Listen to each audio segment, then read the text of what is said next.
अस्सलाम वालेकुम व्यूअर्स, ये सुने कि खान साहब ने जज साहब के सामने सख्त अल्फाज इस्तेमाल की और सख्त ज़बान इस्तेमाल की।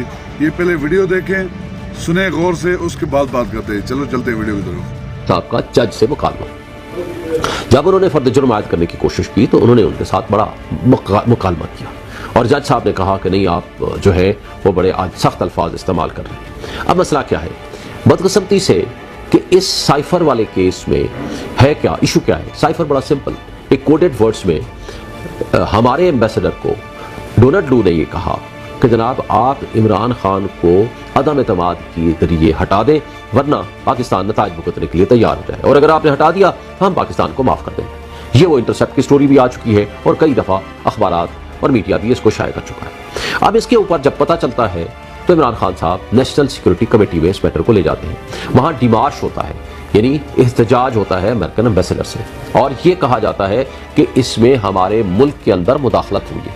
अब अगर मुदाखलत साबित होगी, फिर दोबारा भी ये दूसरी दफ़ा भी नेशनल सिक्योरिटी कमेटी में ये गया है मैटर।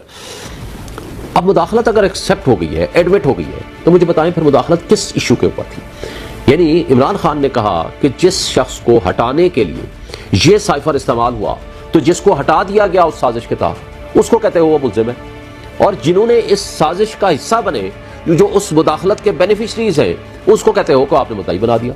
आपको याद होगा शहबाज शरीफ ने कहा था बेगर्स आर नॉट चूजर्स, और ख्वाजा आसिफ ने कहा था अमेरिका हमारा वेंटिलेटर है, और शहबाज शरीफ ने फ्लोर ऑफ द हाउस पे खड़े होकर कहा था कि उसके अंदर धमकी आवेज गुफ्तगू थी, लिहाजा हम हाई पावर्ड कमीशन बनाएंगे कि कौन कौन इसमें मुलव्वस है। चूंकि खुद मुलव्वस थे इसलिए ना हाई पावर्ड कमीशन बना ना कमेटी बनी।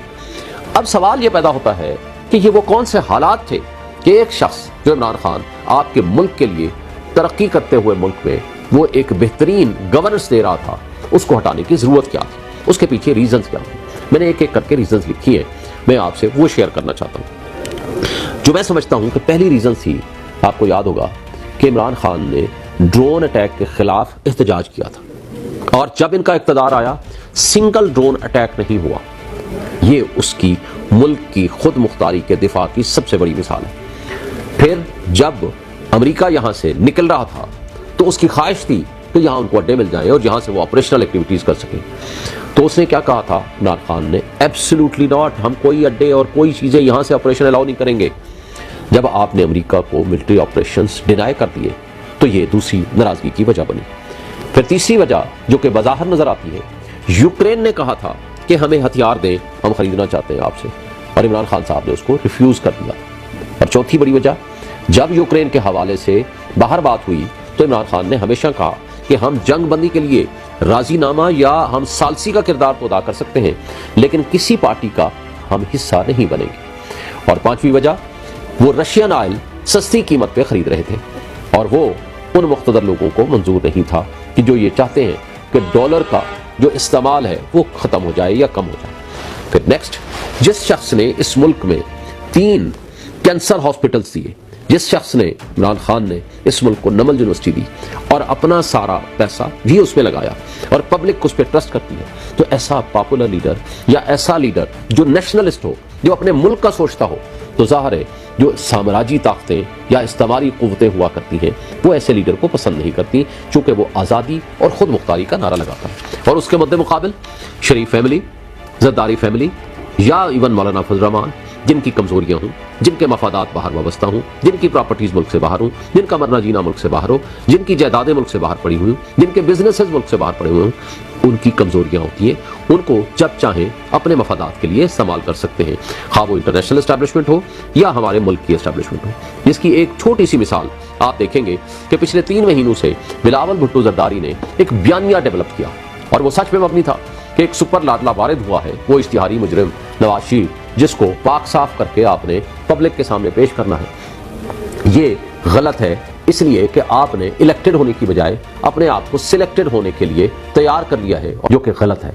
लेकिन सिर्फ एक राव अनवार तो उसकी स्टेटमेंट कराई, और नईमुर रहमान ने कहा कि हम अदम एतमाद ला रहे हैं। इन 2 स्टेटमेंट्स ने जरदारी साहब के गुब्बारे से हवा निकाल दी, और आकर कहते हैं कि नहीं जनाब सब कुछ ही बदल गया, बिलावल को तो पता ही नहीं है, वो तो जनाब नवाज शरीफ तो बहुत फरिश्ता है, इलेक्शन भी आगे ले जाएं तो भी हमें कोई एतराज़ नहीं है। वो सब कुछ मान लिया, इसलिए माना कि इनकी कमज़ोरियाँ हैं। ये वो लीडर नहीं है, ये डीलर है। یہ ڈیلے کر کے اس ملک میں آتے ہیں, ڈیلے کر کے اس ملک سے جاتے ہیں. لیڈر صرف ایک ہے جس کا نام ہے عمران خان, اس لیے کہ اس کا مرنا جینا اس ملک میں ہے. سنیے ویوز, جتنے بھی سارے جھوٹے کیس ہیں, یہ سائفر ہے. سائفر کا جو اصل مسئلہ ہے وہ سارا آپ نے سمجھ لیا. اگر سمجھ نہیں آیا تو اسے غور سے دوبارہ سنیں کہ اصل مسئلہ یہ ہے کہ خان صاحب نے ان کو کیا کہا, کیا الفاظ استعمال کی. کیس یہ ہے کیا, کیس ان پہ بننا چاہیے لیکن وہ کیس خان صاحب پہ بن چکا ہے. یہ دیکھیں کس طرح ڈرامے بازیاں ہو رہی ہیں پاکستان میں, کس طرح پاکستان کو تباہ کیا گیا ہے اور کس طرح تباہ کیا جا رہا ہے عوام کو, اس قوم کو. یہ حالات بنا دیے پاکستان کے. تو ویڈیو پسند آئے تو ویڈیو کو لائک اور شیئر ضرور کیجیے گا, اور اگر چینل پہ نئے تو پلیز چینل کو سبسکرائب کریں. شکریہ, اللہ حافظ.